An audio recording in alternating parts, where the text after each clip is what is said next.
I feel like whenever a new movie, show, or game comes out and all the critics put out their reviews, there's always that question in the back of my mind of whether or not someone can really review something if they couldn't really do any better themselves. Like how the critical drinker can't write for shit, yet he tears other people's works to shreds. Which, no, I don't think you need to be Vince Gilligan to review Breaking Bad, but I do think there's a level of understanding and humility required to not be an asshole. As long as you can do that, then you can review whatever you want.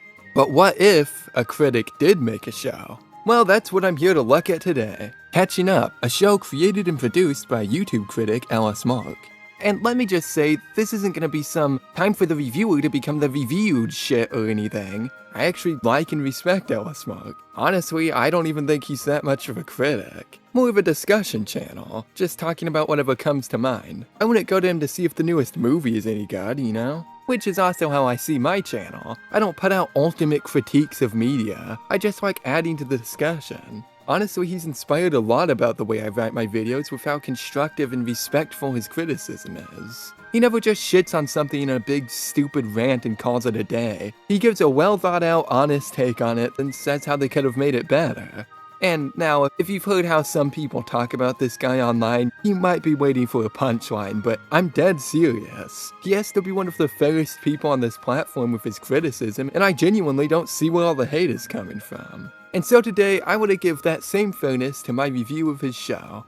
So back in 2024, he released the pilot to Catching Up, which I thought was just pretty okay. Nothing amazing, but also not bad at all. It was a good concept. But the next episode would have to be the real deal. And that's just what episode 2 seemed to be. He got more organized, having an animation director, and bringing in his wife as co-writer and co-director. Which, as a writer who also wants to make a pilot, I know that if you want your shit to be funny, you need a co-writer to improv with. So this was a good sign already. But also as a writer, I understand that writing is hard as fuck. It took me 4 years of writing constant shit to finally get any good at it. It turned me into a husk of a man with no ego whatsoever. Because anyone who's never written anything will probably think it looks pretty easy. But once you actually spend more than a couple years trying to get something good, you'll realize just how much of an endless fractal of pain it really is. So I mean it when I say that, as many criticisms as I have for it, episode 2 of Catching Up is exactly where the writing quality should be at this point. And I'm only tearing it apart to be more constructive and make episode 3 even better. That said, I'm actually going to start by going over what I liked about episode 2. Oh, also, I've linked some great writing resources in the description for anyone who cares. So if you want a free college course on writing from some of the greatest writers in the industry, just giving it away on their podcast, click the link in the description.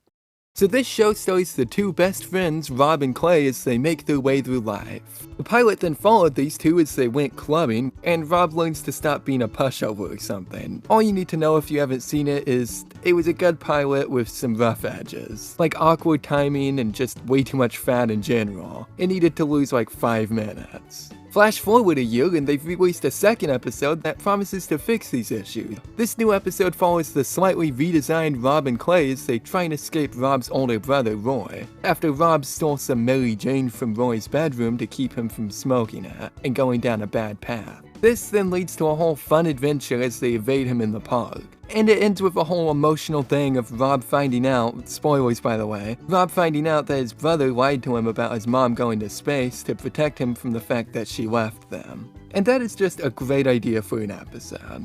But how well is it executed? Well, as I said earlier, let's start with what I liked about the episode. Firstly, it was pretty entertaining and got a few laughs out of me. I can tell this was written by two people just bouncing ideas back and forth and having fun, unlike the pilot, which could feel kind of boring. Secondly, it's very unique. And I'm not saying that like, oh, that's so unique.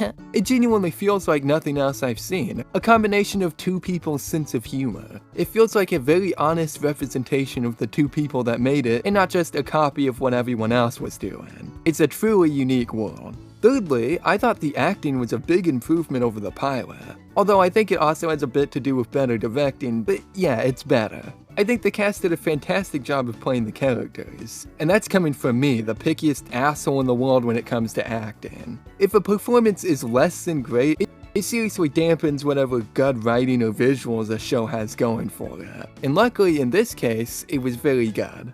But perhaps the biggest surprise was the casting of Scott the Woz as Roy. Now, I think he does a great job as the character in his YouTube videos, but playing a YouTube persona and a full-on character in a show are two very different things. So color me surprised when he was actually pretty good. Yeah, seriously, he actually manages to keep up with the rest of the cast here. Well, trail behind them a bit, but he was good. Though, if I'm being fair, he didn't exactly require the same emotional range as the others, but he wasn't cringe, so that's a win in my book. Finally, the animation and lighting here are just wonderful. The pilot was pretty nice looking, but it looked like a YouTuber made it. But episode 2 feels like a real-ass show that aired on TV. Or was streamed, I guess. It's crazy to me that rigged animation went from this thing that I saw as a limitation, a cheaper alternative that would always be all tweened and ugly, to now something that I honestly prefer more than a lot of frame by frame. Like, as well animated as something like The Simpsons or modern SpongeBob may be, they just feel incredibly stiff to me at times in a way that rigs never do. Rigs are able to be constantly smooth, whereas frame by frame is very inconsistent unless you spend millions on it, like Bob's Burgers. And don't waste it all on one moment of fluidity with no follow-through like The Simpsons. Or just spend it all on overpaying the actors like Family Guy. Of course, dynamic awesome shit like Primal and Invincible will always be my jam, but when it comes to this kind of show, I can't help but prefer the consistency of rigs. As long as they're done well like this, or a Bluey, I guess. Honestly, that's the only other show I've seen that does this good of rigged animation. And now for what I didn't like about the episode. Firstly, it was a bit too fast at times. Which is funny because one of the biggest problems with the pilot is that it was too slow. Like every scene would just drag on and it killed the pacing. But now a lot of the jokes don't land because there's not enough time for the setup. It's not even that bad and doesn't ruin the episode or anything, but it's just something I noticed. Secondly, while the story was pretty entertaining, it was also pretty messy. It's good, I liked it, it is a big improvement over the pilot, but it's not perfect. The biggest issue I have here is the lack of a clear goal throughout the episode. Like, what are they trying to do exactly?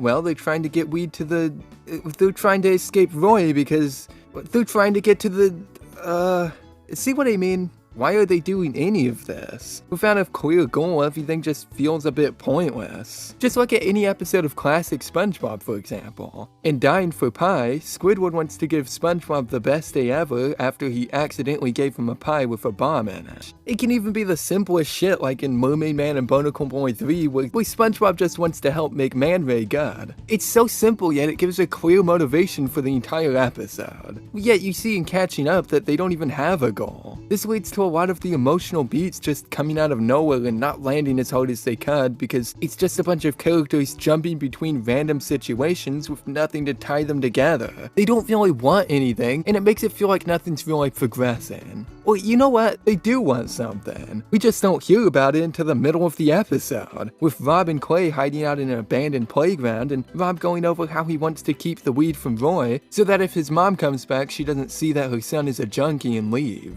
Then Clay says he's tired of being a boring and uninteresting person. Okay, so why wasn't the entire episode about that? I thought I was just stupid and missed it, but they seriously never set this up as a plot beat until now, halfway through the episode. Like when Rob finds the weed in his brother's room, he doesn't even know it's weed, he just thinks it's herbs for cooking. And instead of just tricking Rob into further thinking this because he's gullible, Roy melodramatically freaks out so that Rob runs away, where he only then finds out that it's weed when Clay tells him. None of that makes any sense and doesn't do anything to set up the inciting incident, which is just when the story starts. Why not instead have Rob recognize that it's weed, then Roy tries to trick him, but Rob runs away saying that he's not gonna let him ruin his life.